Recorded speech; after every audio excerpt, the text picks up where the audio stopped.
Somewhere in Silicon Valley, there is a booth, vinyl seats, a laminated menu, the smell of coffee and hash browns. It looks like nothing.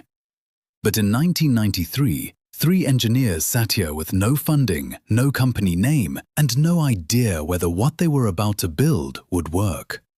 Jensen Huang would later admit he had no idea how to start a business. And yet, 32 years later, the company born in that booth would become the first in human history to be worth $5 trillion, more valuable than the entire economy of most nations on Earth. This is not just the story of a chip. It's the story of how one small, stubborn bet quietly became the engine of the modern world. And to understand how it happened, we have to go back. Every empire has an origin most people never learn. Jensen Huang was born in Taiwan in 1963. As a child, he was sent, along with his brother, to live with relatives in the United States, eventually landing at a boarding school in rural Kentucky. A place so unfamiliar to 2 young Taiwanese boys that they were mistakenly assigned to share a dorm with troubled teenagers. To survive, Huan learned to adapt quickly. He worked as a dishwasher, then a waiter, at a Denny's of all places, the same chain where, years later, he would found one of the most valuable companies on Earth. By his teens, his family had settled in Oregon. He excelled at table tennis, ranked nationally. He studied engineering. He worked at AMD, then LSI Logic, quietly building expertise most people wouldn't notice for another 20 years. Nothing about his early life predicted what came next. And that is exactly the point. Because in 1993, Huan made a decision that had no safety net, no guarantee, and no roadmap. He decided to build a computer chip company from scratch. But here's the question few people ask. Why a graphics chip? Why not something safer? The answer to that changes everything that follows. In 1993, at that Denny's booth in San Jose, Huang met with 2 engineers, Chris Malachowski and Curtis Preem. Together, they founded a company they named Nvidia. Their idea was narrow, almost modest: build specialized chips to render 3D graphics for video games. At the time, this was a crowded, unglamorous market. Dozens of competitors, thin margins, and a real chance of failure within the first few years. In 1999, Nvidia released what it called the world's first GPU, a graphics processing unit engineered to handle the millions of calculations needed to draw a virtual world onto a screen. Gamers cared. Nobody else did.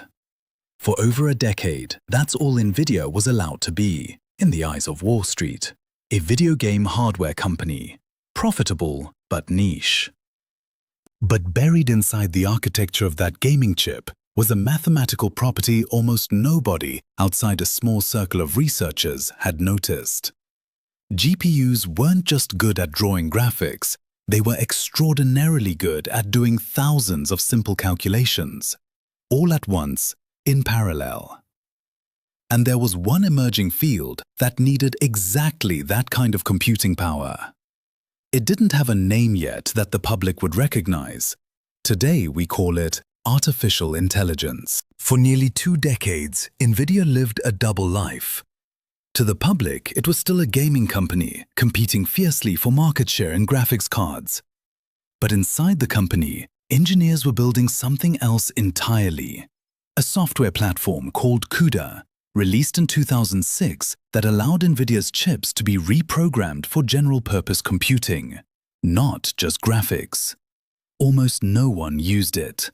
For years, CUDA was considered a strange, expensive detour, a research project with no clear commercial return. Analysts questioned it. Investors were skeptical. Even some inside Nvidia wondered if the company was spreading itself too thin. Then, in 2022, the bet appeared to collapse entirely. A global chip market slowdown sent Nvidia's stock tumbling, wiping out much of its momentum in a matter of months. For a company that had spent nearly 20 years and untold resources preparing for a future nobody else could see, It looked, for a moment, like the bet had simply been wrong. But 3,000 miles away, in labs most of the public had never heard of, something was quietly reaching a breaking point. And when it broke, it would break in Nvidia's favor. In late 2022, a new kind of software reached the public. Large language models capable of writing, reasoning, and holding conversations in ways no one had seen before. Training those models required a staggering amount of computing power, not the kind found in ordinary computers. The kind Nvidia had spent almost 20 years quietly building. Overnight, demand for Nvidia's most advanced chips exploded. Every major technology company, Microsoft, Amazon, Meta, Google, needed them, and needed them immediately. The results were almost unbelievable. In May 2023, Nvidia became the first chipmaker in history to cross a $1 trillion market valuation. That alone would have secured its place in business history, but it didn't stop there. 180 days later, 2 trillion. 66 days after that, 3 trillion. On June 18, 2024, Nvidia briefly overtook Microsoft to become the single most valuable company on the planet. Then, on July 9, 2025, 4 trillion. And on October 29, 2025, $5 trillion. The first publicly traded company in human history to reach that number. 20 years of quiet, doubted, unglamorous investment had just become the most valuable bet in corporate history. But a $5 trillion company raises an uncomfortable question. What happens to the man who owns 3.5% of it? At the $1 trillion mark, Jensen Huang's personal stake was worth $35 billion. At 2 trillion, 70 billion. By mid-2026, with Nvidia's valuation pushing past $5.5 trillion, Huang's net worth stood near 170 billion, placing him among the 10 richest people alive on Earth. And yet, he still owns the same rough percentage of the company he founded in that Denny's booth in 1993. His wealth didn't come from selling shares or from a single windfall event.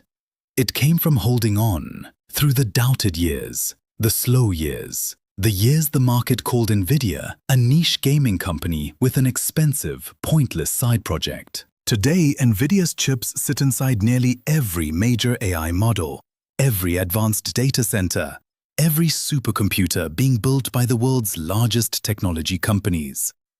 The company that almost nobody outside gaming forums had heard of in 2010 had become, quietly and almost invisibly, the foundation the entire AI economy now stands on. But the story doesn't end with a number on a stock ticker. It ends with a question that outlasts any single company. Every trillion-dollar company leaves behind a myth about how it began. A garage, a dorm room, a single flash of genius. Nvidia's myth is quieter than most. It began with 3 engineers who had no business plan, no certainty, and a chip designed for something as ordinary as video games. They didn't predict artificial intelligence. They didn't set out to build the infrastructure of a technological revolution.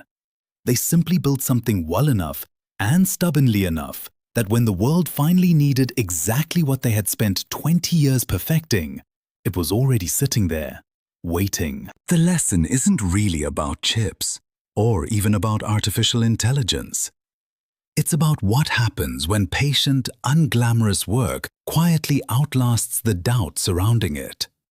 Because somewhere, right now, there is another version of that Denny's booth.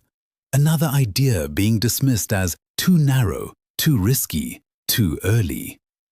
And we won't know which one it is until it's already worth $5 trillion.